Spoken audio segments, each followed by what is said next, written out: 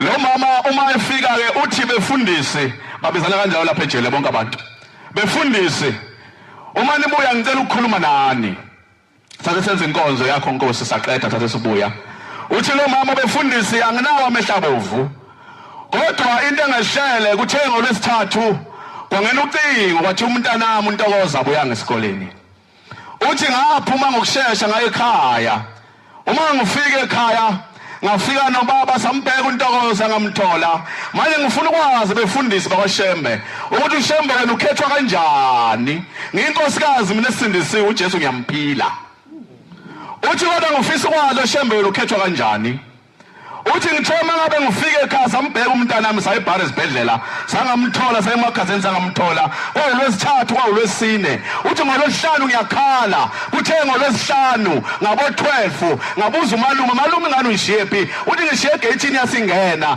uthi wasebiza abantwana ababehamba nawo uNtokoza abafunda naye uma befika abantwana bathi mama sigcina uNtokoza edlala phezulu kwethangi lamanzi kuJojo uthi baba ugijimile wayethangini uthi uma egibela ithangi ivalo sivuliwe uma ifika phezulu kwethangi uthi hawu nkosikazi nangu uNtokoza emanzini uthi ngikhalile abafundisi ngakhala kakhulu wena nkosikazi ungakhali gijima nomese sibhoboza ithangi uyaphila uNtokozo kodwa ngidida kuyena uyadlala ethangini phakathi udlala lapho njengenhlanzi emanzini angimazi ukuthi udlala nobani gijima usalibhoboza ithangi saliginga sayisikhipha ingane uthi bengani iphuma abafundisi ize kuthina ifuna ukukhala ibuyele ethangini ithi mama lapha kunomkhulu odosi imnyama nomjini nejazi elimhlophe elikebhuke phambili lapha uthi ngihleli naye songa lwesithathu uthi bengiphudla ngihleli naye uthi ma uyanithanda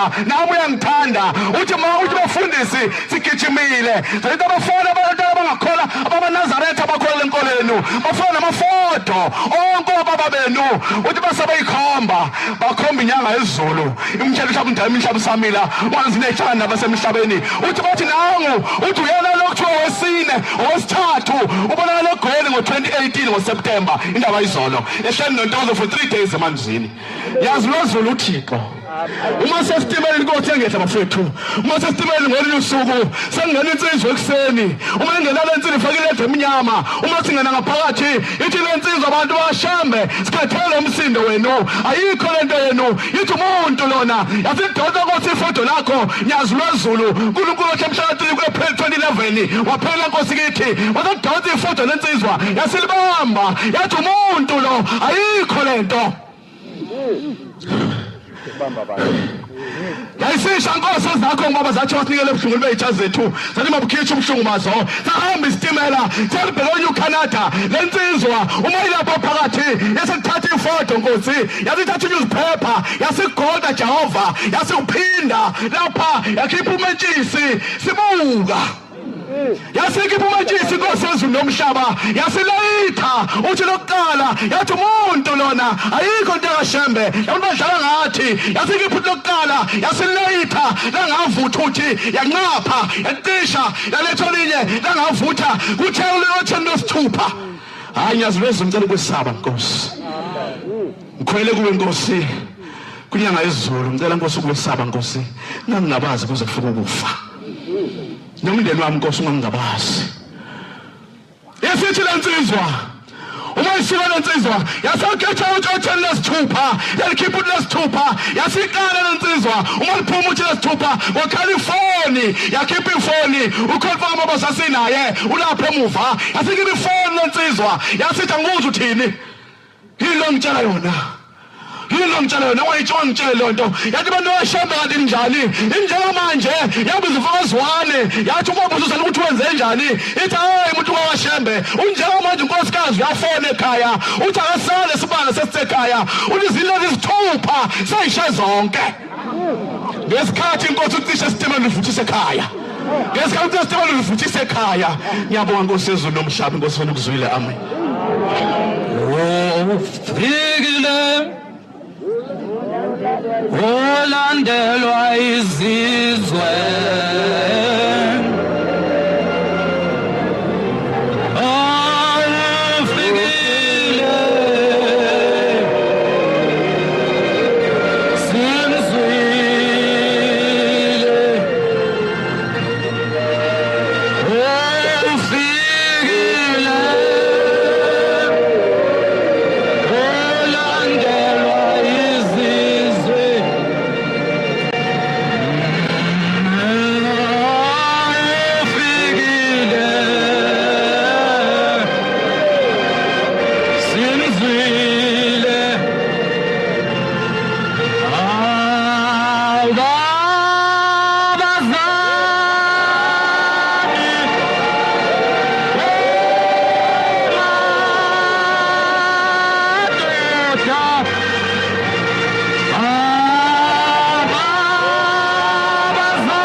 Nkosi yezulu nomhlaba uNkulunkulu wangempela nyazi lezulu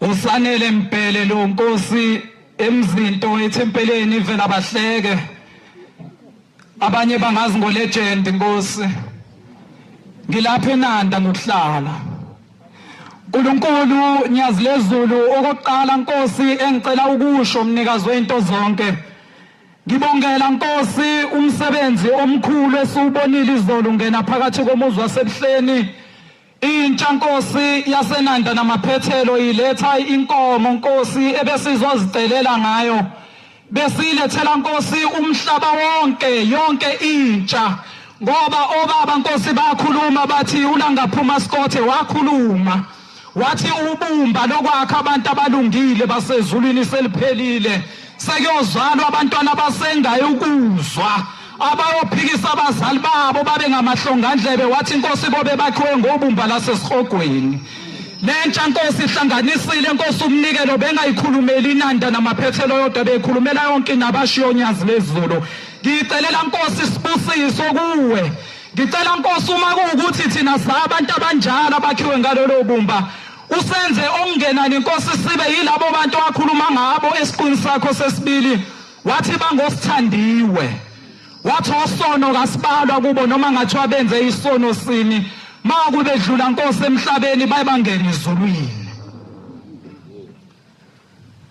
Ngenye imini bantwana basezulwini kwake kwafika intombi yakhona lapha endaweni izobika enkosini inyanga yezulu umshayi wezikhova ezimbili washa uKenneth nomkakhe uGroli.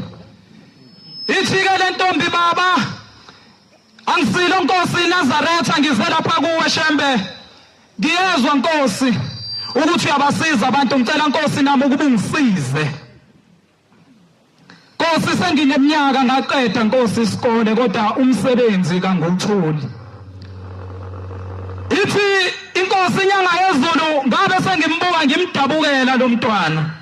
Nathi Shembe nyazi lezulu uNkulunkulu wethu sicela Nkosi mawusibuka Nkosi usidabukele. Sidabukele Shembe oyingcwele singaduki. Abantu namhlanje Nkosi bayaduka bakuboni. Kukhona Nkosi abathi bayathanda Nkosi kodwa kuyindebe zabo kuphela ezilingisayo. Ngithi Nkosi mangiguqe lapha ngifikela Nkosi usizi. Ngikhumbula Nkosi uJuly ka2011 Shembe kuyizinto zinzima phakathi komuzi la khona kwaqhamuka khona incwadi ezinda amaheheba zithi awusiye uNkulunkulu zithi ungaqoka umjiva phakathi komuzi. Kwathiwa Nkosi ungabusisi imgidi. Kwathiwa Nkosi ungayabi inkonzo ngoba umuntu. Bayisabeka babathi mama ngeke kwenzeke lo zathi lo uNkulunkulu. Mangiguqe lapha Nkosi ngiyavuma ngenhliziyo yami ejuleni kwawo ngithi baba uNkulunkulu nyazi lezulu akekho omunye. Nkosi ngiyathanda Nkosi ukuthi Nkosi noma isimo sinje Nkosi ukhumbula abefundisi bakho namakhosi Nkosi yamaqadi. Khumbula Nkosi abafundisi bakho kunomfundisi owama ningithethelela ukuba ngisho Nkosi isibongo sakhe. Wakwami uShozi ngesabatha lokuqala. Mhlawumbe nani ngekho kumele sinikhumbuze. Wami umfundisi uShozi izinto zizimbi phakathi komuzi. Wathi uShozi Nazaretha hlalani nilinde wathi nibheke lapha estezi wathi khona imambe ezoqhamuka lapha iza nophaphe wathi wonke umuntu akahlala ngabasanyakaza izinto zizimbi phakathi komuzi. Wahlale huba ingoma ethi bathi yebo sizibonele sesikhola ngempela yaseyiqhamuka into esezulwini sasingayazi yaza ngathi ayisathanda ukuze tempeleni yayafika yama epulpiti yama yabheka ngapha emakhosazaneni yabheka inhlansuthi yabheka omama yathula into esezulwini yasishaya isimane esincane yabusisa yathi Nkosi sibusise kwasukuma inkosi endala yasemaqhunweni yagiya yazama ngomlenze owodwa. Mhlawumbe uhlezi nathi unyaza uyangabaza uNkulunkulu lo kwala kithi kunensizwa yakamkhize uma wayo uphethe omama basecibini. Lensizwa lena izaliwe yakhulela ecibini. Lensizwa lena ayikazi ibone selole yazalwa ihola impesheni yokuthi ayiboni. Kwase sekufika uShembe kuye ebusuku lo mama wayesethi mama kunethempeli lasevela bahleke lapha egqumeni wathi hamba lensizwa yakhe yofika ibone khona. Yaseyithatha lo mama yafika idonswa ngesandla lensizwa indala ineminyaka engaphezulu ko40 yaseyifika ingene ethempeleni lasevela bahleke yaseyithandazela umshumela umsani yaseyithandazela lensizwa kwathi kusenjalo abantwana abahle basezulwini yaseyibuyela emuva kwahamba isikhathi yabusisela amafutha namanzi yayisiwagcoba lapha emehlweni kwawuphila kwayo lensizwa yasukuma ngonyazi lezulu ayibonga Inkosi. Abantu abahle basezulwini sengihlala phansi insizwa zenhlanzeko. Lensizwa lentokazi le eyafika enkosini inyanga yezulu wathi baba umsebenzi anguthola ithi inyanga yezulu hamba eThekwini wofika lapha yana ume toilet eBria wathi kunomuntu wami ngizomthuma ukuba azokunikeza umsebenzi. Yasiyaya le ntombi yahlala lapha eBria kaze afike lo muntu obekade elindiwe. Kwathi lethi ayisibona kungena umuntu engene toilet yathi mangabithi thiyambuka lo muntu ayimazi wayesejomba wangena waphinda waphuma futhi lo muntu yayisibuza ukuthi uboneni lapha phakathi. Yathi le ntombi mina ngeke ngangena ngabona isidumbu somuntu silele phansi wena njengoba ungena nje uphuma ubonanga muntu yini lapha. Ithi le ntombi angizange ngibone umuntu. Sahamba isikhathi wangafika lo muntu othunyiwe ukuthi uzoyinikeza umsebenzi kusho inyanga yezulu. Yaseseyihamba le ntombi ibuyela lapha ebuhleni yafika enkosini inyanga yezulu yathi baba ngize lapha kuwe Nkosi ngesonto ledlule ngithi ngiyafika lapha yana ngithumele khona ukuthi ngizofike ngithola umsebenzi akaze afike nomuntu othe uzomthumela nginikeze umsebenzi. Ithi inyanga yezulu mntanami ungenile yini ema-toilet? Ithi le ntombi baba ngenile. Ithi inyanga yezulu boneni? Ithi le ntombi baba ngabona isidumbu somuntu silele phansi. ithi inyanga yezulu mntanami uye umuntu obekade ezokunikeza umsebenzi lowo. Ithi le ntombi baba kanjani umuntu ofile anginikeza umsebenzi. Ithi inkosi inyanga yezulu mntanami wena wakhipha ingane wayibulala yiyo le ngane yenza ukuthi umsebenzi ungawutholi ikuvalele zonke izinto zakho ngeke uzulungelwe lutho. Yasesayikhala le ntombi yathi shembe ngenze njani yasithi yakubashumayeli bakweluleka ukuthi uzokwenza njani yenza njalo le ntokazi baba iyathola umsebenzi inkosi nyazi lezulu ngiyabonga shembe khula nginciphe baba.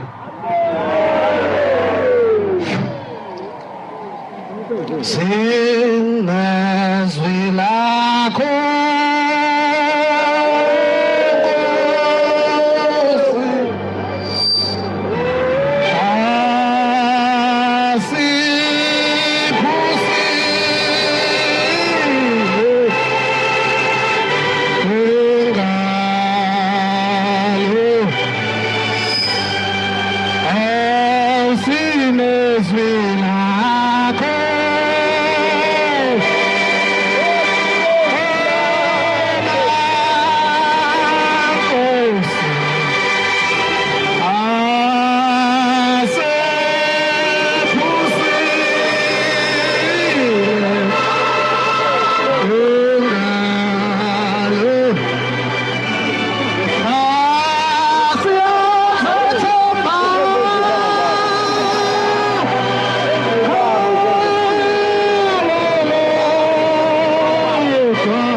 siyabonga ukufakaza ubuhle nobumnandi sikuthole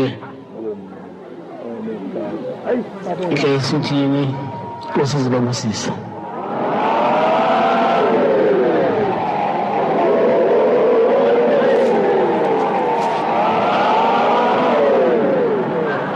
Izovala inkonzo yethu yamanje ngesihlabelelo samakhulu 215. Sizocela unkosana phila ngezwi ingcobo basiphatheni yesolo ngalihlabelelo Nkosi Mbusisa. Izwa selifika